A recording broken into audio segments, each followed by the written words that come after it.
So this is TPU. I can heat it up just a little bit extra. This TPU is for the bamboo, so it's a little stiffer than some.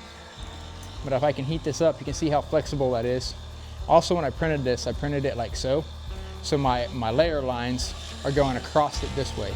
So my last one that I tried, when I printed it like this, it would want to break off. But because I printed it where those layer lines are there, it's going to give this a lot of strength.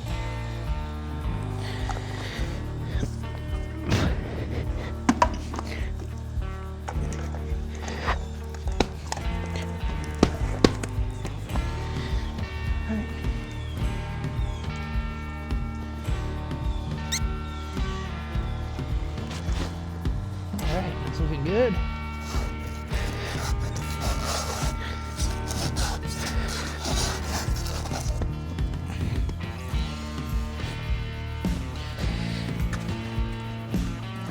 The fact that it is a balmy 16 degrees always adds a level of ease to this little project.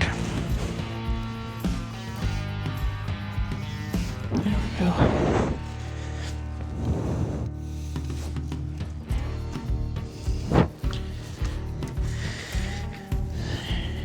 There we go.